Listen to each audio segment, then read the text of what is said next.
বাংলাদেশে প্রতিদিন ঘটে যাওয়া গুরুত্বপূর্ণ ঘটনা ও নানা তথ্য নিয়ে আলোচনা এবং বিশ্লেষণে TVN24 নিউজ নেটওয়ার্কের নিয়মিত আয়োজন আলোচনায় বাংলাদেশ অনুষ্ঠানে দর্শক আপনাদের স্বাগত জানাচ্ছি। আমি আশফাক আহমেদ। আজকের অনুষ্ঠানে অতিথি হিসেবে আমাদের সাথে যুক্ত আছেন নাজমুল আলম নাজু, সভাপতি রংপুর জেলা যুবদল, উন্নয়ন কর্মী তানভীর হোসেন, এবং আমাদের সাথে আরও যুক্ত আছেন ফয়সাল মাহমুদ শান্ত, কেন্দ্রীয় নির্বাহী সদস্য, জাতীয় নাগরিক কমিটি। আপনাদের স্বাগত জানাচ্ছি আলোচনায় বাংলাদেশ অনুষ্ঠানে। আপনাদের সাথে আলোচনা শুরু করার আগে কয়েকটি তথ্য আমি একটু তুলে ধরি এবং এই বিষয়গুলো নিয়েই মূলত আজকে আপনাদের সাথে আলোচনা করব। প্রথমে যে তথ্যটি আমার হাতে রয়েছে একটু তুলে ধরি। শরীফুল হক ডালিম, যিনি মেজর ডালিম নামে বেশি পরিচিত, বাংলাদেশ সেনাবাহিনীর একজন সাবেক কর্মকর্তা। 1975 সালের 15ই আগস্ট বাংলাদেশের তৎকালীন প্রেসিডেন্ট শেখ মুজিবুর রহমানকে সপরিবারে হত্যার সঙ্গে জড়িত থাকার অভিযোগ রয়েছে তার বিরুদ্ধে। একটি ইউটিউব চ্যানেলে লাইভ টক শোতে কথা বলেছেন। বহু বছর পর তিনি দীর্ঘদিন আড়ালে ছিলেন মেজর শরীফুল হক ডালিম, এবং বাংলাদেশের বিভিন্ন গণমাধ্যমে এই সংশ্লিষ্ট প্রতিবেদন করা হয়েছে। সেখান থেকে কিছু অংশ আমি তুলে ধরছি। মেজর ডালিম সেখানে বলেছেন, 1971 সালের মুক্তি সংগ্রামের আগে শেখ মুজিবের চরিত্র ছিল এক। তিনি বাঙালি জাতীয়তাবাদের সংগ্রামে অবদান রেখেছেন। পাকিস্তান আর্মি যখন 25 ও 26 মার্চ রাতে নিরীহ বাঙালিদের ওপর গণহত্যা চালায়, যাতে লক্ষ লক্ষ হাজার হাজার শিশু, নারী, পুরুষ প্রাণ হারালো কোনো কারণ ছাড়া, তারপর সেই অবস্থায় তথাকথিত নেতাদের কাউকে খুঁজে পাওয়া গেল না। তারা তখন তাদের নিজেদের জীবন বাঁচিয়ে যার যার মতো জায়গায় চলে গেলেন। মুজিব স্বয়ং পাকিস্তান আর্মির কাছে ধরা দিলেন। তাদের সঙ্গে বন্দোবস্ত করে পরিবারের ভরণ পোষণ পাকিস্তানের হাতে তুলে দিয়ে পালিয়ে গেলেন। এবং ডালিম আরও বলেছেন, তখন দিকহারা দিশেহারা মানুষ বুঝতে পারছিল না তারা কি করবে, কোথায় যাবে, কিভাবে প্রাণ বাঁচাবে। সেই সময় চট্টগ্রাম থেকে ভেসে আসলো মেজর জিয়ার স্বাধীনতার ডাক। তিনি বলছেন যে আমি তখন পাকিস্তান আর্মিতে, সেই ডাকে দেশের মানুষ একটা আলো রশ্মি দেখলো, এবং তিনি বলেছেন যে আমরা আর বসে থাকলাম না, যাদের সাহস ছিল, দেশপ্রেম ছিল, তারা সেই সংগ্রামে যোগ দিলাম। 1975 সালের 15ই আগস্টের হত্যাকাণ্ডের বিষয়ে তিনি বলেছেন যে প্রথম কথা, তার বক্তব্য এটি, 15ই আগস্ট কোনো বিচ্ছিন্ন ঘটনা না, এটার সূত্রপাত হয় মুক্তিযুদ্ধ চলাকালীন অবস্থায়। আমরা বুঝতে পেরেছিলাম বাংলাদেশের মুক্তিযুদ্ধটা কাদের ইন্টারেস্টে হচ্ছে। এটা কি আমাদের ইন্টারেস্টের জন্য হচ্ছে যে আমরা মুক্তিযুদ্ধ করে দেশ স্বাধীন করব, নাকি অন্য কোনো উদ্দেশ্য কাজ করছে। এছাড়াও অনেক দীর্ঘ একটি ইন্টারভিউ তিনি দিয়েছেন, এর মধ্যে অনেক বিষয় রয়েছে। আমরা যখন আলোচনা করব সেখানে আমি কিছু কিছু বিষয় উপস্থাপন করব। এই বিষয়গুলো আসলে আরও বিষয় এখানে তুলে ধরতে গেলে অনেক বেশি সময় লেগে যাবে। আমি পরবর্তী প্রসঙ্গে চলে যাই। সেটি হচ্ছে যে বাংলাদেশে অবৈধভাবে থাকা বিদেশিরা 31 জানুয়ারির মধ্যে ভিসা না নিলে তাদের বিরুদ্ধে ব্যবস্থা নেওয়া হবে। ভিসা না থাকা অবস্থায় ধরা পড়লে তাদের নিজেদের দেশে ফেরত পাঠানো হবে। পাসপোর্ট অধিদপ্তর পরিদর্শনে গিয়ে স্বরাষ্ট্র উপদেষ্টা লেফটেন্যান্ট জেনারেল অবসরপ্রাপ্ত মোহাম্মদ জাহাঙ্গীর আলম চৌধুরী এই কথা বলেছেন। তিনি বলেছেন, দেশে অনেক বিদেশি আছেন যাদের কোনো ভিসা নেই, তাদের অনেকেই চাকরিও করছেন। 31 জানুয়ারির মধ্যে ভিসা না নিলে তাদের বিরুদ্ধে আইনগত ব্যবস্থা নেওয়া হবে। এবং এ সময় মেজর ডালিমের যে লাইভে আসা এবং ইন্টারভিউ, এই প্রসঙ্গে প্রশ্ন করা হয়, এক সাংবাদিক প্রশ্ন করেন, কিন্তু এ ব্যাপারে কথা বলতে চাননি স্বরাষ্ট্র উপদেষ্টা। এবং এরপর খুব ছোট করে আমি দুটি তথ্য একটু তুলে ধরি। একটি হচ্ছে, গত 15 বছরে গুমের ঘটনায় সাবেক প্রধানমন্ত্রী শেখ হাসিনা সহ 11 জনের বিরুদ্ধে গ্রেফতারি পরোয়ানা জারি করেছেন আন্তর্জাতিক অপরাধ ট্রাইব্যুনাল। এটি বাংলাদেশ স্থানীয় সময় সোমবার তাদের গ্রেফতারের আবেদন করে প্রসিকিউশন। শুনানি শেষে বিচারপতি গোলাম মর্তুজা মজুমদারের নেতৃত্বাধীন 2 সদস্যের ট্রাইব্যুনাল তাদের গ্রেফতার করে 12 ফেব্রুয়ারি হাজির করতে বলেছেন। এই 11 জনের মধ্যে 3 জন হলেন সাবেক প্রধানমন্ত্রী শেখ হাসিনার নিরাপত্তা উপদেষ্টা তারিক আহমেদ সিদ্দিকী ও পুলিশের সাবেক মহাপরিদর্শক বেনজির আহমেদ। এবং একদম ছোট করে একটি ছোট্ট তথ্য, এটি এরই মধ্যে অনেকেই জানেন, তবে এটি নিয়ে আবার নতুন করে একটি সংবাদ হয়েছে, যার জন্য আমি একটু তুলে ধরে, রাজনৈতিক দল গঠনের লক্ষ্যে সারা দেশে সাংগঠনিক বিস্তৃতি ঘটাচ্ছে জাতীয় নাগরিক কমিটি। তরুণদের এই দল ছাত্র জনতার অভ্যুত্থানের চেতনা ধারণ করে নতুন দেশ গড়তে 24 দফার ইশতেহার ম্যানিফেস্টো নিয়ে আত্মপ্রকাশ করবে। এই ইশতেহারে থাকবে রাজনৈতিক, সাংস্কৃতিক, অর্থনৈতিকভাবে দেশকে তারা কিভাবে গড়ে তুলতে চায় সেসব বিষয় থাকবে। নতুন রাষ্ট্র বিনির্মাণের পথরেখা, জাতীয় ঐক্যই হবে দলের মূল আদর্শ, এমনটা দেখতে পাচ্ছি আমরা একটা প্রতিবেদনে। এই যে 24 দফার ইশতেহার, এই বিষয়টি এখানে একটু নতুন, আমরা এটি নিয়ে আলোচনা করব আশা করি। আমি প্রথমে একটু চলে যেতে চাই তানভীর হোসেন আপনার কাছেই। আমি খুব সিম্পল একটা প্রশ্ন আপনার কাছে রাখতে চাই। আপনি নিশ্চয়ই দেখেছেন বিভিন্ন গণমাধ্যমে এবং ইন্টারভিউটি হয়তো বা দেখেছেন। মেজর ডালিম যা বলেছেন পুরো ইন্টারভিউতে, 2 ঘন্টা 3 মিনিটের একটি ইন্টারভিউ, সেখানে অনেক কথাই আছে, প্রশ্ন করতে গেলে আসলে অনেক প্রশ্ন করতে হবে। আমি সংক্ষেপে আসলে জানতে চাবো যে আপনি কি বলবেন পুরো জিনিসটা দেখে, তার কথা শুনে আপনার কি মনে হয়েছে, আপনার পর্যবেক্ষণ কি, আপনার বিশ্লেষণ কি? দুঃখের যে আজকে আমাদেরকে মেজর ডালিমের ইন্টারভিউ নিয়ে কথা বলতে হচ্ছে, যিনি একজন স্বঘোষিত হত্যাকারী, যিনি জাতির জনক বঙ্গবন্ধু শেখ মুজিবুর রহমান সহ তার পরিবারের অনেক সদস্যকে একসাথে হত্যা করেছেন। এবং এই সেই হত্যাকাণ্ড, এবং উনি সগৌরবে সেটা ঘোষণা করেছেন, এবং এরপর থেকে উনি পালিয়ে বেড়াচ্ছেন। এবং তিনি হত্যা মামলার আসামি, এবং তার বিরুদ্ধে হত্যা মামলার রায় হয়েছে। এবং এটা ভালো হলো যে তাকে খুঁজে পাওয়া গেল, যদিও জনগণ অনেকেই সন্দেহ প্রকাশ করছেন যে এটা আসল জালিম নাকি নকল জালিম। সো যদি এটা সত্যিকারের আসল জালিম হয়, সেই ক্ষেত্রে এটা ভালো হলো যে তাকে ট্রেস করা গেল, তাকে ভবিষ্যতে বিচারের মুখোমুখি করা যাবে। এটা হলো একটা দিক। আরেকটা দিক হলো যে এটা পুরো জাতির জন্য একটা দুর্ভাগ্য। আমি মনে করি যে সাংবাদিকদের জন্য একটা দুর্ভাগ্য যে আপনি কার ইন্টারভিউ নিবেন, কি ন্যারেটিভ আপনি সোশ্যাল মিডিয়াতে ছাড়বেন, এবং সেই ন্যারেটিভটা মানুষ কিভাবে গ্রহণ করবে। আপনি যদি একজন হত্যাকারীকে, আপনি চোরকে চোরের পক্ষে তার নিজস্ব একটা বয়ান থাকবে, তার নিজস্ব ব্যাখ্যা থাকবে। সো আমি যতখানি, আমার আসলে প্রথমত হলো এই ইন্টারভিউ শোনার রুচি আমার হয়নি। আমি পত্রিকাগুলোর মাধ্যমে যে তথ্যগুলো আমি পেয়েছি, আমি পত্রিকায় পড়েছি, রিভিউ গুলো পড়েছি। তা আমার কাছে যেটা মনে হয়েছে যে তিনি যেগুলো বলার চেষ্টা করেছেন, এগুলো ভয়ঙ্কর, দেশের জন্য অত্যন্ত ভয়ঙ্কর। দেশের জন্য এইভাবে যদি স্বাধীনতাকে, স্বাধীনতার যুদ্ধকে যদি আপনি বিচার বিবেচনার মধ্যে আনেন, তাহলে এটা তো আপনি প্রকারান্তরে আপনি দেশের স্বাধীনতাকে অস্বীকার করছেন। সো এই নতজানু, এই হিপোক্রেটিক চরিত্রের লোকজনকে ইন্টারভিউ করা, এবং সেই ইন্টারভিউতে উনি ওনার বয়স 75 দাবি করেছেন। সে 75 বছর বয়স হলে তো সেটা তার মুক্তিযুদ্ধে অংশগ্রহণ এবং তার বয়সের মাপকাঠিতে মিলে না। তো স্বাভাবিকভাবে অনেকগুলো বিষয় এসেছে, এর মধ্যে একটা গুরুত্বপূর্ণ বিষয় এসেছে। উনি বলেছেন যে জিয়াউর রহমান কোরআন শরীফ হাতে শপথ করেছেন তাদের সাথে। তার মানে উনি এটা ঘোষণা দিচ্ছেন যে জিয়াউর রহমান নিজেও এই বঙ্গবন্ধু পরিবার, বঙ্গবন্ধু সহ তার পরিবারের সদস্যদের হত্যাকারী হিসেবে স্বীকৃতি কি উনি দিচ্ছেন। তো এটাও একটা উৎসাহের বিষয় যে বিএনপি বিষয়টাকে কিভাবে দেখতেছে, সেটা একটা দেখার বিষয়। আরেকটা বিষয় হলো, তরুণরা যদি যে কোনো বিষয় হোক, যে কোনো বিষয়, আপনার একজনের বক্তব্য শুনে আসলে কখনো কোনো সিদ্ধান্তে আসা যায় না। বাংলাদেশের মুক্তিযুদ্ধ নিয়ে হাজার হাজার ভলিউম আছে, হাজার হাজার ব্যাখ্যা, হাজার হাজার পৃষ্ঠার ইতিহাস আছে। প্রত্যেকটা ঘটনা নিয়ে পুঙ্খানু বিশ্লেষণ করা আছে। তো সেই সব বিশ্লেষণের আলোকে আমি তার এই ইন্টারভিউ সম্পূর্ণরূপে রূপে প্রত্যাখ্যান করি। এবং আমি মনে করি যে তাকে বিচারের মুখোমুখি করা এই জাতির একটা নৈতিক দায়িত্ব। হাউএভার এইটা যে যাকেই খুন করা হোক না কেন, যাকে হত্যা করা হোক না কেন, সেইখানে এই হত্যা করলে হত্যার বিচার রাজনৈতিক, রাজনৈতিক হোক অরাজনৈতিক হোক, যে কোনো বিচার আদালতের মাধ্যমে হবে, এটাই প্রত্যাশা, এটাই সিভিলাইজেশনের শিক্ষা। এখন আপনি হত্যাকারীকে হিরো হিসেবে প্রমোট করবেন, তার মানে সেখানে আপনার নিশ্চয়ই কোনো একটা রাজনৈতিক উদ্দেশ্য আছেন। যিনি ইন্টারভিউ নিয়েছেন তাকে নিয়েও জনমনে সন্দেহ আছেন যে উনি কোনো না কোনো উদ্দেশ্য নিয়ে এই কাজগুলো করছেন। তা আমার কাছে মনে হয় যে এটা জনগণ প্রত্যাখ্যান করবে, এবং তাকে অবশ্যই একদিন বিচারের মুখোমুখি হতে হবে। ধন্যবাদ। জি, তানভীর হোসেন, আপনাকে ধন্যবাদ। আমি একটু ফয়সাল মাহমুদ শান্ত আপনার কাছে আসতে চাই। একই বিষয়ে আপনি নিশ্চয়ই দেখেছেন কিছু অংশ, অথবা এই সংক্রান্ত প্রতিবেদনগুলো নিশ্চয়ই আপনি দেখেছেন। আপনি কি বলবেন আসলে এই পুরো বিষয়টি নিয়ে? আচ্ছা, প্রথম কথা হচ্ছে আমাদের 71 একটি আমাদের স্বাধীনতা আমরা পেয়েছি। সেই স্বাধীনতার বিষয়ে আমাদের এটা ঐতিহ্য, এবং 24 আমাদের সেই ধারাবাহিকতা।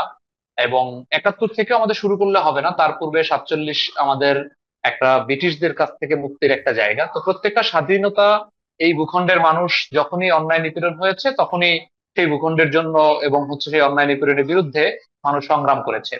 তো 71-এ যেই মহান মুক্তিযোদ্ধারা আমাদের দেশের জন্য লড়াই করেছে, সেই মুক্তিযোদ্ধাকে আসলে ছোট করে দেখার সুযোগ নেই। কিন্তু মেজর ডালিম বক্তব্য দিতে আসতে পারবেন কি পারবেন না, সেটি একটি বিবেচনা। কিন্তু আমার কাছে মনে হয় যে সেই বিবেচনাটি আসলে দর্শকদের বিবেচনা করা উচিত, যে আসলে আমরা তার বক্তব্য দেখবো কি দেখবো না। আর সেটি আমি রেস্ট্রিক্ট করার থেকে সেটি আমি বেশি গুরুত্ব দিই। আমার কথাটা আসলে তিনি বক্তব্য দিয়েছেন সেই জায়গায় না, আমার কথা হচ্ছে তিনি কি বলেছেন সেই জায়গাটিতে।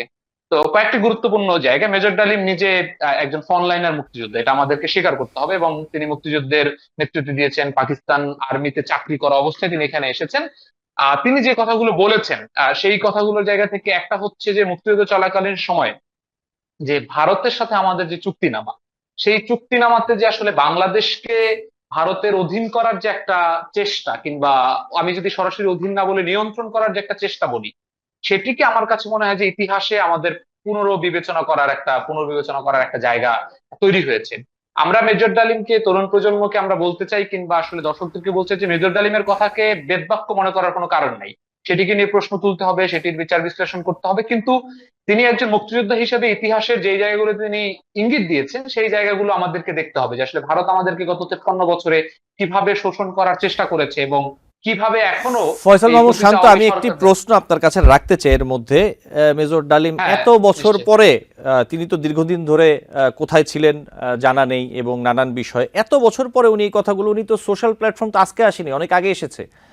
এবং বিশেষ কোনো জায়গায় যে তাকে এটা বলতে হবে এমন কোনো বিষয় নেই, তিনি নিজে নিজেও বলতে পারতেন, অথবা অন্য কোথাও বলতে পারতেন, বাংলাদেশের অথবা পৃথিবীর অন্যান্য গণমাধ্যমের সাথেও কথাগুলো বলতে পারতেন, কিন্তু তিনি তো বলেননি। কারণ কি আপনার মনে হয় ফয়সাল মাহমুদ শান্ত? আমার কাছে মনে হচ্ছে যে যেই বিষয়টা আসলে তিনি বলেননি, সেটা তো আসলে তার একদম ব্যক্তিগত জায়গা। তিনি কেন এত বছর আসলে লুকিয়েছিলেন, এবং কেন আসলে তিনি এত বছর আমাদের কাছে বলেননি, এটি যে তার একবার ব্যক্তিগত জায়গা। কিন্তু আমরা দেখেছি যে আহ, বজলুর রশিদের একটি ইন্টারভিউ করেছিলেন আমাদের জিল্লুর ভাই, যিনি তৃতীয় মাত্রা প্রোগ্রামটি চালান, কিন্তু সেটি চালাতে পারেননি। এবং সেই জায়গা থেকে তিনি একাধিকবার চেষ্টা করেছেন। তিনি পরবর্তীতে যখন এই 5 আগস্টের পর পরিবর্তনের পরে তিনি সেটি চালিয়েছেন আবার নতুন করে। এখন সেই জায়গা থেকে হয়তো হতে পারে মেজর ডালিমের জায়গা থেকে এই একটি চিন্তা, যে যেহেতু এটি বর্তমানে চালানো গিয়েছে, তিনি হয়তো সেই জায়গা থেকে তিনি এসেছেন। এবং ইলিয়াস হোসেন এতদিন তাকে খুঁজে পেয়েছিলেন কিনা এটি একটা প্রশ্ন। তো তিনি কেন আসলে এই মুহূর্তে বলেছেন, এবং স্টিল আমরা জানি না তিনি আসলে কোথায় আছেন এবং কোন জায়গা থেকে বলেছেন। তো এটি হতে পারে যে এখন মানুষ স্বাধীনভাবে কথা বলতে পারছেন, সেই জায়গা থেকে তিনি হয়তো উদ্যোগ নিয়েছেন, এবং দর্শকরা আসলে কিভাবে দেখবেন সেই জায়গাটি তিনি বোঝার চেষ্টা করছেন।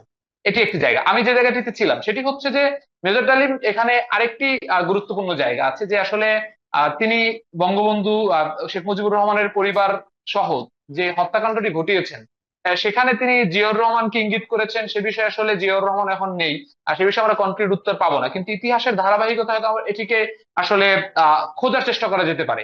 কিন্তু তিনি বললেই আসলে এটিকে কানেক্ট করে তিনি ওই হত্যার পরিকল্পনাতে ছিলেন, এটি আমাদের মনে করার কোনো কারণ নেই। কিন্তু আমি মনে করি তিনি একই সাথে তার কথার অনেক ধরনের ইনকনসিস্টেন্সি রয়েছে, সেগুলো হয়তো পর্বে পর্বে আপনার সাথে আলোচনায় সেগুলো আসতে পারে। আর তার কথাগুলোতে অনেকগুলো ইঙ্গিত রয়েছে, যে আসলে 71 পূর্ববর্তী শেখ মুজিব এবং 71 পরবর্তী শেখ মুজিবের যে চরিত্র, সেই চরিত্রের যে দ্বিমুখিতা এবং সেই চরিত্রের যে পরিবর্তন, সেটি কিন্তু আমরা মেজর ডালিমের কথায় আমরা প্রথম শুনছি না। সেটি কিন্তু ইতিহাসের মধ্য দিয়ে আমরা রক্ষী বাহিনীর কথা জানি, আমরা সিরাজ শিকদারের হত্যাকাণ্ডের কথা জানি, জাসদের সাথে আওয়ামী লীগের যে দ্বিপাক্ষিক অবস্থা সেটিও আমরা জানি। তো সেই জায়গা থেকে আসলে এমন কি পরিস্থিতি তৈরি হয়েছিল কিনা, যে আসলে শেখ মুজিবকে তখনকার সময়ের সেনাবাহিনী যারা মুক্তিযুদ্ধে নেতৃত্ব দিয়েছে তাদের অস্বীকার করার প্রয়োজনীয়তা দাঁড়ালো, তখনকার জনমানুষ কি রিয়াকশন দিয়েছে শেখ মুজিবের হত্যাকাণ্ডের পরে। এই বিষয়গুলো আসলে আমাদেরকে স্বাধীনভাবে বিচার করতে হবে। একজনকে আমাদের যেমন একেবারেই প্রশ্নহীন ফেরেস্তা বানিয়ে রাখার কোনো কারণ নেই, আবার একজনের বিরুদ্ধে এসে আরেকজন টকশোতে কি বা অনলাইনে কি বললো সেটিকে আসলে আমাদের বেদবাক্য ধরে নেওয়ার কোনো কারণ নেই। জি, এই ফয়সাল সবকিছুই মাহমুদ শান্ত, বিবেচনার বিষয়। জি আমি আপনার কাছে অবশ্যই আবার আসবো। একটু নাজমুল আলম নাজু আপনার কাছে যেতে চাই। আপনি শুনছিলেন আমরা যে বিষয়টি নিয়ে আলোচনা করছিলাম, আমি একটু ছোট করে বলি। আপনি নিশ্চয়ই দেখেছেন যে মেজর ডালিম নামে পরিচিত সবার কাছে তিনি একটি ইন্টারভিউ দিয়েছেন একটি ইউটিউব চ্যানেলে, এবং আপনি এই তথ্যগুলো নিশ্চয়ই জানেন আশা করি। এই ব্যাপারে আপনি কি বলবেন, আপনার পর্যবেক্ষণ অথবা আপনার বিশ্লেষণ কি?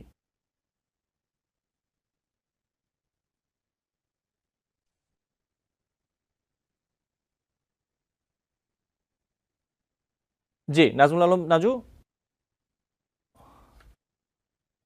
জি, আপনাকে শুনতে পাচ্ছি নাজমুল আলম নাজু, আপনি বলুন।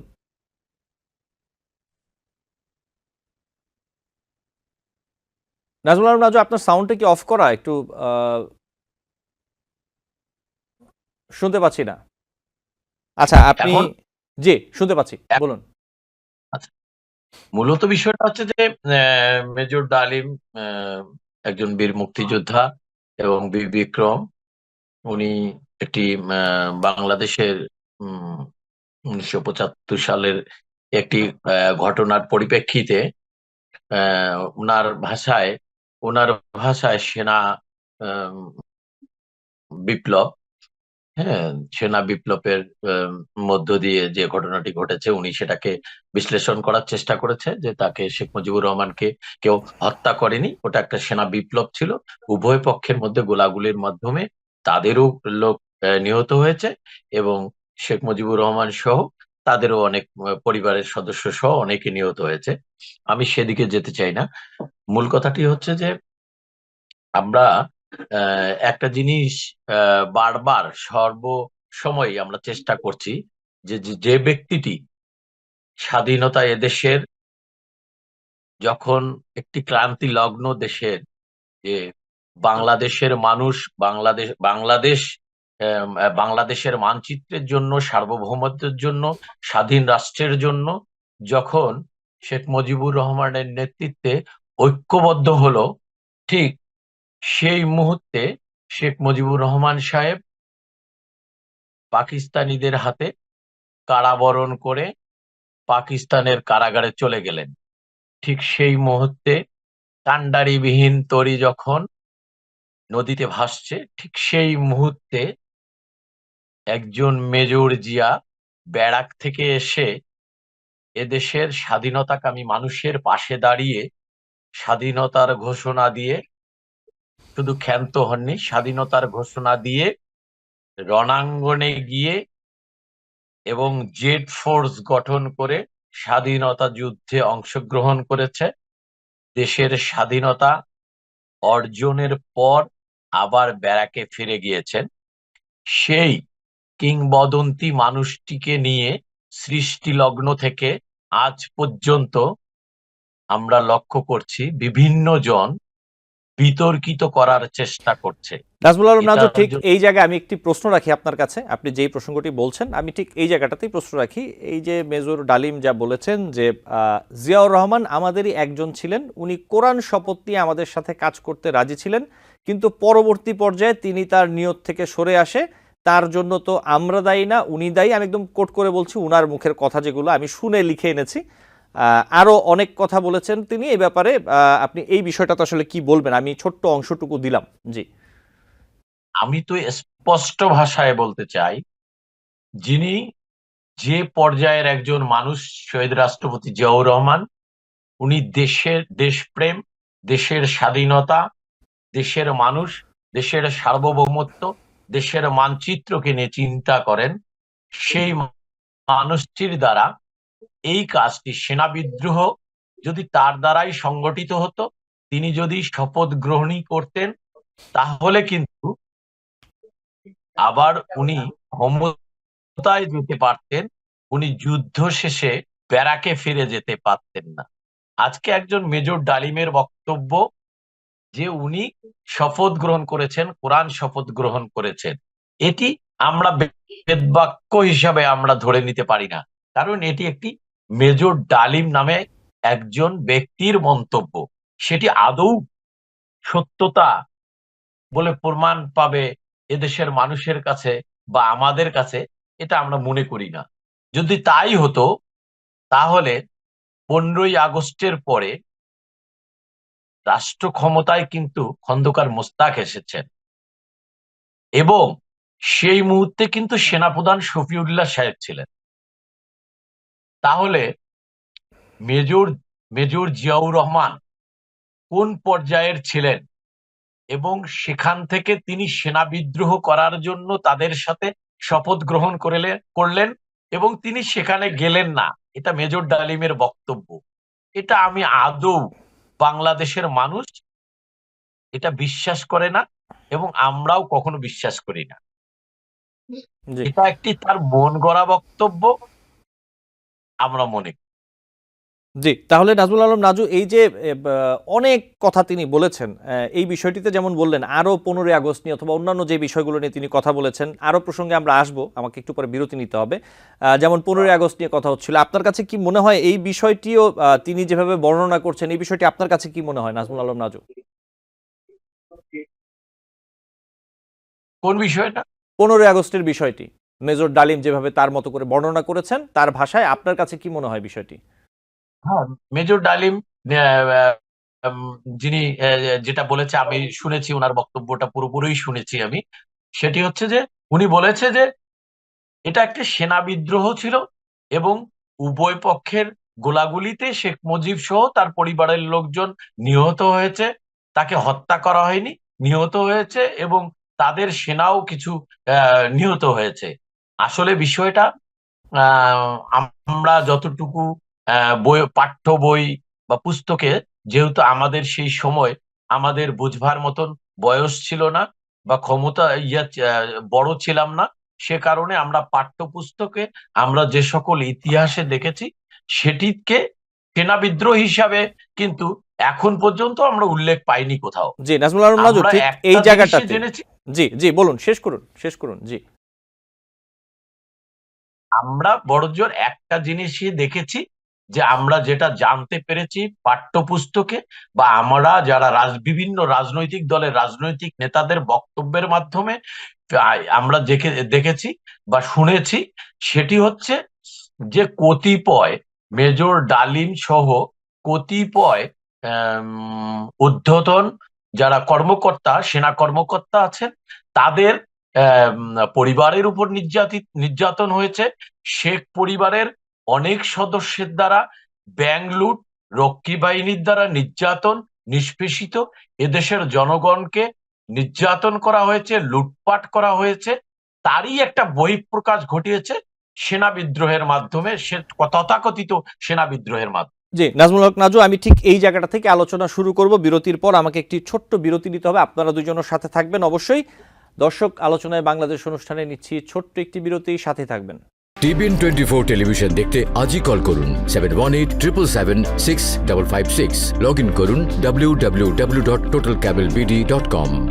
দর্শক, আলোচনায় বাংলাদেশ অনুষ্ঠানে আপনাদের আবারও স্বাগত জানাচ্ছি। আমাদের সাথে আছেন তিনজন অতিথি। আমি সরাসরি প্রশ্নে চলে যাব। আমি নাজমুল আলম নাজু, আপনার কাছেই আসি। আপনাকে দিয়ে আলোচনাটা শুরু করে যদি একটু সংক্ষেপে বলেন আমাকে, এরপর আমি বাকি দুজন আলোচকের কাছে যাব। যেই প্রসঙ্গে আপনি বলছিলেন আমি এখানে তথ্য যুক্ত করি। এই যে 1975 সালের 15 আগস্টের যে হত্যাকাণ্ডের বিষয়টি, এই বিষয়ে মেজর ডালিম বলেছেন যে 15 আগস্ট কোনো বিচ্ছিন্ন ঘটনা না, এটার সূত্রপাত হয় মুক্তিযুদ্ধ চলাকালীন অবস্থায়। আমরা বুঝতে পেরেছিলাম বাংলাদেশের মুক্তিযুদ্ধটা কাদের ইন্টারেস্টে হচ্ছে, এটা কি আমাদের ইন্টারেস্টের জন্য হচ্ছে যে আমরা মুক্তিযুদ্ধ করে দেশ স্বাধীন করব, নাকি অন্য কোনো উদ্দেশ্য কাজ করছে। এখানে যে বিষয়টি তিনিই বলেছেন যে 15 আগস্ট কোনো বিচ্ছিন্ন ঘটনা নয়, এটা সূত্রপাত হয় মুক্তিযুদ্ধ চলাকালীন অবস্থায়। এই বিষয়ে আপনি কি বলবেন নাজমুল আলম নাজু? এটা অস্বীকার করার কোনো সুযোগ নেই আমি মনে করি, কারণ আমরা একটা জিনিস লক্ষ্য করি, আমরা তো দেখি যে সেটা হচ্ছে যে স্বাধীনতার সময় দীর্ঘ 9 মাস যে যুদ্ধর পরে যে স্বাধীনতার দলিল আমাদের যেটা আত্মসমর্পণের যে দলিল, সে দলিলটিতেও কিন্তু বাংলাদেশের মুক্তিযুদ্ধের সর্বাধিনায়ক মেজর জেনারেল ওসমানী কিংবা আমাদের কিন্তু কেউ ছিল না যে দলিলটাতে স্বাক্ষর করবে। সবই ভারতীয় সেনারা তাদের কাছে আত্মসমর্পণ করেছে। এটা অবশ্যই একটা উদ্দেশ্য প্রণোদিত ছিল, আমি সে কথাটার সাথে একমত। আসলে দীর্ঘদিন থেকেই দাঙ্গা বেঁধেছিল, কিংবা এটা হতেই পারে পরিকল্পিত যে তারা তাদের কাছে হস্তান্তর করেছে, বাংলাদেশের কাছে নয়, ক্ষমতা হস্তান্তর করেছে কিংবা আত্মসমর্পণ করেছে। এবং যারা বিচক্ষণ, যারা পারদর্শী, যারা যারা সামরিক বিশ্লেষক আছেন, রাষ্ট্র বিশ্লেষক আছেন, তারা অবশ্যই বিশ্লেষণ করেন যে কেন এই ঘটনাটা ঘটতে যাচ্ছে। এবং তারই ধারাবাহিকতায় কিন্তু দীর্ঘদিনে স্বাধীনতা যুদ্ধের পরে দেখা গেছে বাংলাদেশে যে সকল যুদ্ধের জন্য যে সকল গোলা বারুদ অস্ত্র থেকে শুরু করে ভারী সকল কিছু কিন্তু আমাদের বাংলাদেশ থেকে সকল কিছু ভারতে নিয়ে চলে গেছে, পাচার হয়ে গেছে। আজকে এখন পর্যন্ত আমরা লক্ষ্য করছি যে ভারত কিন্তু বাংলাদেশকে একটি অঙ্গরাজ্য বানানোর জন্য তাদের যে আগ্রাসী মনোভাব সেটাকে অব্যাহত রেখেছে। সে কারণেই কিন্তু আজকে মেজর ডালিমের ওই বক্তব্যটার সাথে একমত হওয়ার সুযোগ যথেষ্ট থেকে যায় যে আমাদেরকে এই আমাদেরকে নির্যাতন বা নিষ্পেষণ বা আগ্রাসন করার জন্য, যা গিলে খাবার জন্য তাদের পরিকল্পনাটা দীর্ঘদিনের। হয়তোবা যারা আজকে এই কথাটা বলছেন যে এই সূত্রপাতটা দীর্ঘদিন থেকে শুরু হয়েছে, এটা পরিকল্পনা আগের থেকেই হয়েছে, যারা বুঝতে পেরেছেন তারা হয়তোবা ওই যে একটি কথা এর আগেও বলেছি যে একটি ঘটনা যখন শুরু হয় তিল তিল করে তৈরি হয়ে একটা সময় গিয়ে দানা বেঁধে যায়। আজকে হয়তোবা সেদিনের সেই তিল তিল করে আজ সেই 15ই আগস্টে এসে দানা বেঁধে গেছে বিভিন্ন কারণে, বিভিন্ন ইস্যুতে ঘটনাটা ঘটেছে। এটা জি। আমার মনে হয় যখনই বাংলাদেশের সেনাবাহিনীকে ধ্বংস করে দিয়ে রক্ষী বাহিনী গঠন করা হলো, যেখানে তার পরিবারের লোকজন ব্যাংক লুট করলো, রাহাজানি করলো, রোকেয়া হল থেকে যখন ছাত্রীদেরকে তুলে নিয়ে গিয়ে ধর্ষণ করলো, জিবে তুলে নিয়ে উল্লাস করতে থাকলো, তখন কিন্তু নাজমুল আলম যারা নাজু, এই দেশপ্রেমী এই যে বক্তব্যগুলো দিচ্ছেন আমি আসলে জানি না এই বক্তব্যগুলোর আসলে সত্যতা অথবা ঠিক একই রকম যেমন মেজর ডালিম যে বক্তব্য দিয়েছেন, যেগুলো নিয়ে আমরা আলোচনা করছি। যাই হোক, আপনাকে ধন্যবাদ। আমি আবারও আসবো আপনার কাছে নাজমুল আলম নাজু এই বিষয়টি নিয়ে অথবা এই সংশ্লিষ্ট বিষয় নিয়ে। আমি একটু ফয়সাল মাহমুদ শান্ত আপনার কাছে আসি। যে বিষয়টি নিয়ে মেজর ডালিম তার যে ইন্টারভিউ দিয়েছেন সেখানে এক জায়গায় বলেছেন যে 30 লক্ষ নয় 3 লক্ষ মানুষ শহীদ হয়েছে মুক্তিযুদ্ধে। এই ব্যাপারে আপনি কি বলবেন? আমার এই ব্যাপারে মন্তব্যটা খুব পরিষ্কার। 30 লক্ষ শহীদ হোক কিংবা 3 লক্ষ শহীদ হোক, এই সংখ্যার পার্থক্যে মুক্তিযুদ্ধের গুরুত্ব কিংবা শহীদদের যেই ত্যাগ, সেই ত্যাগের কোনো পার্থক্য তৈরি হয় না। সেখানে যদি 30 লক্ষের পরিবর্তে 3 লক্ষ মানুষও শহীদ হয় কিংবা 3 লক্ষের পরিবর্তে যদি 10 লক্ষ মানুষও শহীদ হয়, আমরা যে এই ভূখণ্ডের মানুষ আমাদের নিজেদের অধিকার এবং রাজনৈতিক সংগ্রামের জন্য আমরা ব্রিটিশ বিরোধী আন্দোলন থেকে শুরু করে আমরা যে এই ভূখণ্ডে 71, 24 কিংবা 90 এই সময়গুলোতে যে আমরা মরতে জানি কিংবা আমরা লড়েছি, সেই শহীদদের একটা গৌরব আসলে লক্ষিত হয়। আমার কাছে মনে হচ্ছে এই প্রশ্নটা কিংবা এই প্রসঙ্গটা আসলে প্রাসঙ্গিক না। আমাদের ওই সময়ের থেকে প্রসঙ্গটা হচ্ছে এই 3 লক্ষ কিংবা 30 লক্ষ মানুষ যে জীবন দিয়েছে, সেই জীবনের তাদের যে আকাঙ্ক্ষা ছিল, সেই আকাঙ্ক্ষা আসলে আমরা কতটুকু বাস্তবায়ন করতে পেরেছি, কিংবা এই শহীদ পরিবারগুলো 71-এর পরে 72 থেকে 75 পর্যন্ত কিংবা তার পরবর্তী সময়ে মুক্তিযুদ্ধের যে যারা শহীদ হয়েছিলেন, সেই শহীদ পরিবারগুলোর আসলে কি পুনর্বাসন আমরা করতে পেরেছি, তাদের অধিকারগুলো আমরা কিভাবে রক্ষা করতে পেরেছি, এখানে মুক্তিযোদ্ধাদের কি ধরনের অধিকার নিশ্চিত করতে পেরেছি। আমরা দেখেছি প্রচুর পরিমাণে ভুয়া মুক্তিযোদ্ধা তৈরি হয়েছে, যারা আসলে 30 লক্ষের বয়ান বাস্তবায়ন করতে চায়, তাদেরকে আমরা দেখেছি যে ভুয়া মুক্তিযোদ্ধাদেরকে তারা সম্মানী দিয়েছেন, ভাতা দিয়েছেন এবং প্রকৃত মুক্তিযোদ্ধাদেরকে তারা অবমাননা করেছেন, অসম্মান করেছেন। আবার আমরা দেখেছি যারা এই 3 লক্ষের বাস্তবায়ন করতে চায়, তাদের কাছে কিন্তু আমরা দেখছি না এই 3 লক্ষের জায়গা থেকে আসলে এই কোন ধরনের সঠিক রেসপেক্ট সম্মান তারা আসলে দিতে চায়। তার মানে আমার কাছে মনে হচ্ছে এই ধরনের বিতর্ক তৈরি করে মুক্তিযুদ্ধের যে সঠিক স্পিরিট, আমরা যে এই ধরনের ঘোষণাপত্র আমরা দিয়েছিলাম তখন, যে সাম্য, মানবিক মর্যাদা এবং ন্যায় বিচার, সেই স্পিরিট থেকে আসলে সরিয়ে রাখার জন্যই আসলে এই ধরনের বিতর্ক আমাদের সামনে আনা হয়। আমার কাছে স্পষ্টতই আমরা মনে করি যে এই বিতর্কের থেকে গুরুত্বপূর্ণ হচ্ছে এই 3 লাখ কিংবা 30 লাখ মানুষ মরেছিল ন্যায় বিচারের জন্য, সাম্যের জন্য, মানবিক মর্যাদার জন্য, যেটা গত 53 বছরে রাষ্ট্রযন্ত্র এই আকাঙ্ক্ষা, মুক্তিযোদ্ধাদের শহীদের রক্তের উপরে দাঁড়িয়ে যে আকাঙ্ক্ষা বাংলাদেশ পেয়েছিলাম, সেটি বাস্তবায়ন করতে ব্যর্থ হয়েছে।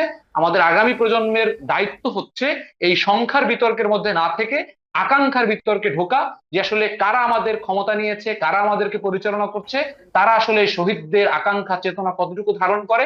এবং একটা খুবই গুরুত্বপূর্ণ বিষয় যে এই ধরনের বিতর্ক যেন তৈরি না হয়, এই জন্য বর্তমান সরকারের উচিত হবে 24-এর আন্দোলনে যে সকল শহীদ রয়েছে তাদের পুঙ্খান্ন লিস্ট এবং আইডেন্টিফিকেশন করা এবং সেটি ডিজিটাল মাধ্যমে দেয় এবং প্রত্যেক শহীদ পরিবারকে এমন ভাবে পুনর্বাসন করা যে পরবর্তীতে যেন কোনো ধরনের ভুয়া শহীদ এবং যারা আসলে হত্যাকারীরা বিভিন্ন আন্দোলনের ক্যাজুয়ালিটি হিসেবে মারা গিয়েছে, তারা যেন নিজেদের শহীদ দাবি না করতে পারে।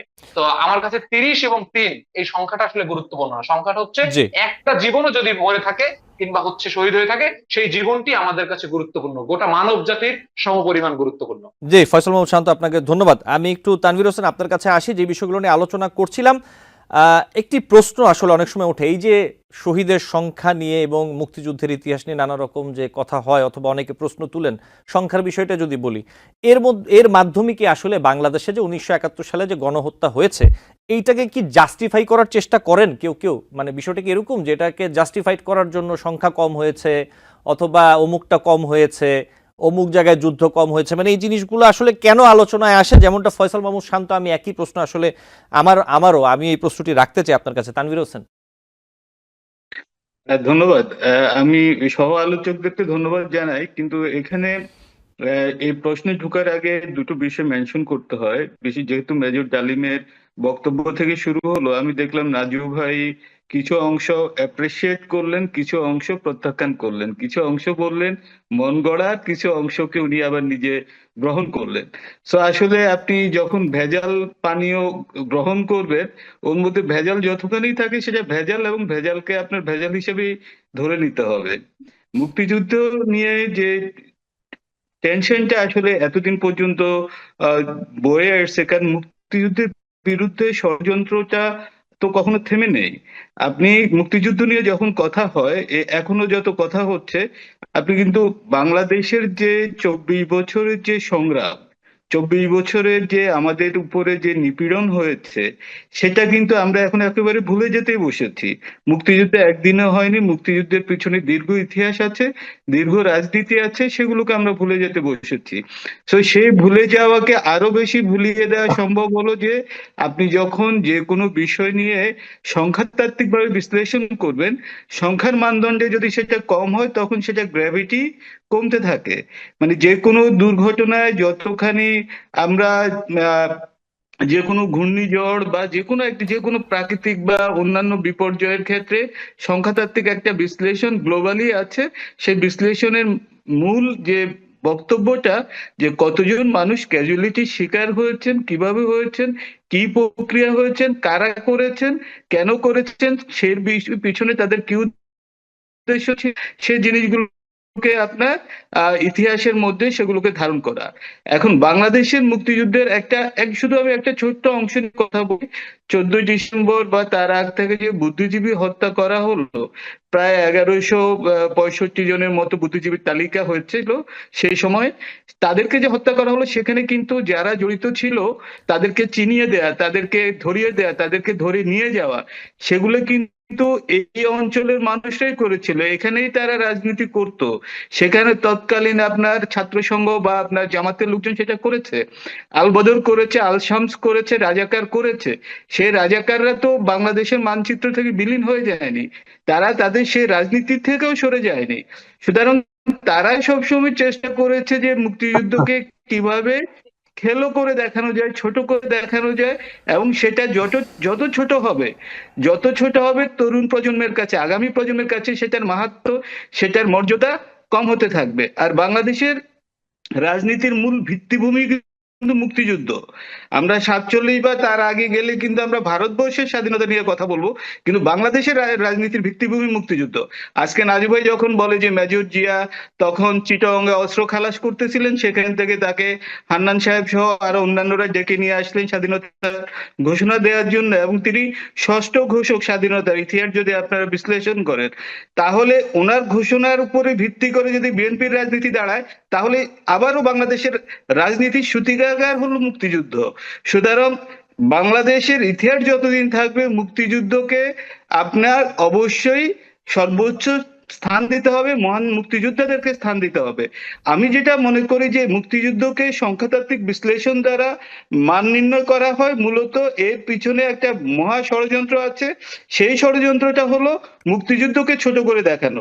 আমি বিশ্বাস করি যে তরুণ প্রজন্ম এই বিষয়টাতে যথাযথভাবে তারা তাদের বলিষ্ঠ পদক্ষেপ রাখবে। এবং আরেকটা জিনিস, সবসময় আমরা বলি যে রিকনসিলিয়েশনের কথা বলি, যে সবাইকে নিয়ে একসাথে, যারা মুক্তিযুদ্ধকে স্বীকার করেনি, এখনো স্বীকার করছে না, আপনি তাদেরকে নিয়ে মুক্তিযুদ্ধের রাজনীতি করবেন কিভাবে? সেই জায়গাটাতে আমাদের প্রশ্ন তুলতে হবে। আজকে মেজর ডালিমের যে প্রশ্ন আপনারা হুট করে শুরু করে দিলেন যে ৭১ থেকে ৭৫ পর্যন্ত কি হয়েছে, তার মানে এর আগের কোনো ইতিহাস আপনাদের নাই। ৭১ থেকে ৭৫ কতটা বিশ্লেষণ আমাদের হয়েছে, কতটা বিশ্লেষণ, কেন আপনার রক্ষী বাহিনী দরকার হলো, কেন আপনার দরকার হলো আপনার বাকশাল তৈরি করা, সেই প্রশ্ন কিন্তু করা হচ্ছে না। বাকশালের ফ্রেমওয়ার্ক নিয়ে কথা হচ্ছে না।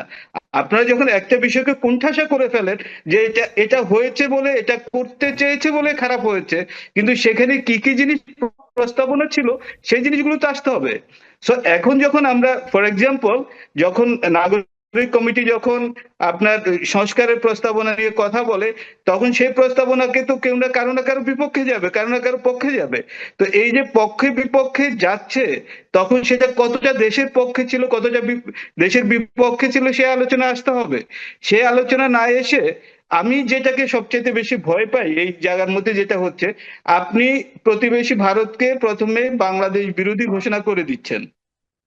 আপনি আপনার সবচাইতে বলিষ্ঠ প্রতিবেশী, যার কাছ থেকে আপনি এখনো চাল ইম্পোর্ট না করলে, ডিম ইম্পোর্ট না করলে আপনি বাজার ব্যালেন্স করতে পারেন না, তাদেরকে আপনি প্রথমে বলে দিচ্ছেন আপনি আপনার জাতিকে ভারত বিদ্বেষী করে করে তুলতেছেন। ভাই, ভারত বিদ্বেষী করে, পাকিস্তান প্রেমী করে বাঙালির কি লাভ? বাঙালির তো কোনো লাভ নেই। বাঙালিকে বাঙালির জায়গাটাতে ফিরে আসতে হবে। বঙ্গবন্ধু যেটা বলেছিলেন যে কেউ আমাদের শত্রু না, সবাই বন্ধু, সবার সাথে বন্ধুত্বশীল রাজনীতি করব, সেটা ভিন্ন সেই আলোচনাগুলো আমাদের মাথায় রাখতে হবে। সুতরাং এই যে আহ, এই জায়গাগুলোতে রাজনৈতিকভাবে যদি আমরা পররাষ্ট্রনীতি এবং রাজনীতি সবকিছুকে একসাথে করে ফেলি, গুলিয়ে ফেলি, তাহলে এটা আমাদের জন্য খুবই বিভীষিকাময় একটা অবস্থা তৈরি জি, হবে। তানভীর হোসেন, আপনাকে ধন্যবাদ। ধন্যবাদ আপনাকে। আমি একটু ফয়সাল ভাই মাহমুদ শান্ত। আমি এখানে হ্যাঁ একটা রেসপন্স দিতে চাই এই ভাইয়ের জি কথায়, তানভীর ভাইয়ের কথায়, যদি জি অনুমতি দেন। জি জি, অবশ্যই বলুন। আমরা দীর্ঘদিন যাবৎ একটা বাইনারি পজিশন আসলে বাংলাদেশের বিভিন্ন বুদ্ধিজীবীদের মধ্যে একটা প্রবণতা দেখেছি, যার কিছুটা প্রভাব আমি তানভীর ভাইয়ের আলোচনার মধ্যে আমি দেখলাম, উইথ ডিউ রেসপেক্ট। সেটা হচ্ছে যে প্রথম কথা হচ্ছে, আমি যখন বাংলাদেশের ন্যায্যতার প্রশ্নে আহ ভারতের কোন সরকারের পলিসির বিরুদ্ধে আমি কথা বলি, সেটাকে সবসময় ভারত বিরোধী একটা ফ্রেমিং করার চেষ্টা করা হয়। আমাদেরকে একটা বিষয় মাথায় রাখা দরকার যে ভারতের কোনো ফরেন পলিসির বিরুদ্ধে কথা বলা আর ভারতের ভূখণ্ডের মানুষের বিরুদ্ধে কথা বলে কিন্তু এক জিনিস না। আমরা মনে করি পৃথিবীর যে কোনো নিপীড়িত মানুষ এবং যে কোনো শান্তিকামী মানুষের পক্ষে দাঁড়িয়ে একটি রাষ্ট্রের ফরেন পলিসি এবং সেটি যদি আধিপত্য মনোভাবের পলিসি তৈরি হয়, সেটির বিরুদ্ধে কথা বলা যায়। আমাদের ভারতের যেই ফরেন পলিসি, সেটার বিরুদ্ধে আমাদের স্পষ্ট অবস্থান আছে। আপনারা দেখেছেন একজন খুনিকে এখন পর্যন্ত ভারত আশ্রয় দিয়েছে, এবং ভারত গত 15 বছরে যে চুক্তিগুলো করেছে এবং সেই জায়গা থেকে বাংলাদেশকে যেভাবে আধিপত্য করার চেষ্টা করেছে, এটার বিরুদ্ধে বাংলাদেশ প্রেমী হওয়ার শর্ত হিসেবে আপনাকে বাংলাদেশের আধিপত্যের বিরুদ্ধে কথা বলতে হবে, নাম্বার ওয়ান। নাম্বার টু হচ্ছে, আর একটা ফ্রেমিং এই কথিত বুদ্ধিজীবীরা বাংলাদেশে করেন, সেটি হচ্ছে যে ভারত বিদ্বেষী মানে পাকিস্তান প্রেমী। এটি খুবই একটি কুতর্ক এবং হচ্ছে এটি খুবই একটি ভুল ধারণা। আমার ভারতের আধিপত্য বিরুদ্ধে কথা বলার সাথে পাকিস্তান প্রেমের কোনো সম্পর্ক নাই। আমি একসাথে পাকিস্তানকে ঘৃণা করেও ভারতকে ঘৃণা করতে পারি, কিন্তু একসাথে পাকিস্তানের ৭১ আমাদের যেটা হয়েছে, আমাদের মানুষের মুক্তির সংগ্রামের বিরুদ্ধে পাকিস্তানি হানাদার বাহিনীরা যে ধরনের নির্যাতন নিপীড়ন করেছে, তার বিরুদ্ধে সেটাকে ঘৃণা করার পাশাপাশি আমি ভারতের আধিপত্যের বিরুদ্ধে কথা বলতে পারি। আমাকে যদি ভারতের বিরুদ্ধে সেই পলিসির বিরুদ্ধে কথা বলতে, সেটি বলতে পারি। তার মানে এই যে দুটি বিষয়কে সবসময় বাইনারি, যে আপনি যদি বাঙালি হন তাহলে আপনি মুসলিম না, মুসলিম হন আপনি বাঙালি না, এই রাজনীতি করতে গিয়ে আসলে বাংলাদেশে একটি স্বৈরাচারী ব্যবস্থার ভিত্তি স্থাপন হয়েছে। আর দ্বিতীয় একটি বিষয় আমি তানভীর ভাইয়ের বলতে চাই, সেটা হচ্ছে যে বাকশালের মৌলিক সমস্যাটা হচ্ছে যে বাংলাদেশের মানুষ কিন্তু ৭০-এর নির্বাচনের যে ফলাফল পাকিস্তান স্বীকার করেনি, গণতন্ত্রকে অস্বীকার করেছে সেটির বিরুদ্ধে, এবং গত ২৪ বছরে গণতান্ত্রিক প্রক্রিয়া যে এই দেশের মানুষকে পাকিস্তান আমাদেরকে ন্যায্য হিস্সা দেয়নি, সেটির বিরুদ্ধে কথা বলতে গিয়ে কিন্তু শেখ মুজিব সহ বাংলাদেশের সেনাবাহিনী, তৎকালীন পাকিস্তান সেনাবাহিনীর যে অংশটা বিদ্রোহ করেছে, তাদের নেতৃত্বে মানুষ যুদ্ধ করেছে। তার মানে আপনি যদি এসে সেই ভোটাধিকার এবং হচ্ছে সেই গণতান্ত্রিক প্রক্রিয়াটাই নষ্ট করে দেওয়ার চেষ্টা করেন, যেটি আবার পরবর্তীতে জিয়াউর রহমান সহ ৯০-এর পরবর্তীতে আবার পুনরুদ্ধার করার চেষ্টা করা হয়েছে, সেটি আসলে কোনো ধরনের ফ্রেমওয়ার্ক হতে পারে না। এটি হচ্ছে আমার দুটি রেসপন্স আর কি। যদি আপনি আমাকে কোনো প্রশ্ন করতে চাইছিলেন, যদি করেন। জি, আমি ছোট করে ফয়সাল মাহমুদ শান্ত আপনাকে একটি প্রশ্ন করতে চাই। আমাদের সময় শেষ, আসলে আমি এখন আর প্রশ্ন করতে পারছি না। নাজমুল আলম নাজু, আপনি যদি শেষ কথা যদি ৩০ সেকেন্ডে কিছু বলতে চান। বিষয়টা হচ্ছে যে আমি তানভীর ভাইয়ের কথায় কিছু দ্বিমত পোষণ করি। সেটা হচ্ছে যে উনি বললেন যে শহীদ রাষ্ট্রপতি জিয়াউর রহমান ষষ্ঠ ঘোষক। তাহলে উনি যদি বলেন যে ষষ্ঠ ঘোষক, তাহলে প্রথম, দ্বিতীয়, তৃতীয়, চতুর্থ, পঞ্চম কে, এটা জানা দরকার। এক। দ্বিতীয় কথা হচ্ছে যে শহীদ রাষ্ট্রপতি জিয়াউর রহমান সর্বপ্রথম কালুরঘাট বেতার কেন্দ্র থেকে ঘোষণা দিয়েছেন। দ্বিতীয়বার উনি ঘোষণা দিয়েছেন on behalf of Sheikh Mujibur Rahman. দ্বিতীয়। তারপরে কে দিয়েছেন সেটা আমার জানা নেই। নাজমুল আলম নাজু, আমাদের হাতে সময় একদম শেষ। আমি আপনাকে বলছি যে এই বিষয়টি নিয়ে নিশ্চয়ই আমরা আলাদাভাবে একদিন আলোচনা করব এবং এই বিষয়গুলো নিয়ে আশা করি আপনাকেও আমরা আলোচনায় পাবো। এবং আমি 2 সেকেন্ড যদি সম্ভব দেয় জি সময়। জি তৃতীয়ত হচ্ছে যে 1971 সাল থেকে 75 সাল, এটা নিয়ে আমরা কেউ কথা বলিনি। এটা আসলে 1971 সাল স্বাধীনতা দেশের পরে 74-এর দুর্ভিক্ষ, একদলীয় শাসন ব্যবস্থা বাকশাল, সকল পত্রিকা নিষিদ্ধ করে 4টি পত্রিকাকে রাখা, সেনাবাহিনীকে অকার্যকর করে রক্ষী বাহিনী গঠন করা, বিভিন্ন ইস্যুতে তৎকালীন শেখ মুজিব সরকার বিভিন্ন রোষানলে পড়ে 1975 সালের মতন একটি হৃদয় বিদারক ঘটনার সৃষ্টি হয়েছিল বলে আমি মনে করি। জি নাজমুল আলম নাজু, আপনাকে ধন্যবাদ। তানভীর হোসেন, আমাদের হাতে একদম সময় নেই, নিশ্চয়ই অন্য কোনো দিন আমরা বিষয়গুলো নিয়ে আলোচনা করব। এবং ফয়সাল মাহমুদ শান্ত, আপনাকে অনেক ধন্যবাদ আজকে সময় দেওয়ার জন্য। পরবর্তীতে আপনাদের মূল্যবান মতামত এবং কথা নিশ্চয়ই আমাদের দর্শকরা শুনতে পারবেন। ভালো থাকবেন তিনজনই, বিদায় নিচ্ছি। আপনাদেরকেও ধন্যবাদ জানাচ্ছি। ধন্যবাদ। দর্শক, আলোচনায় বাংলাদেশ অনুষ্ঠানে আজ এই পর্যন্তই। পরবর্তী অনুষ্ঠান দেখার আমন্ত্রণ জানিয়ে বিদায় নিচ্ছি।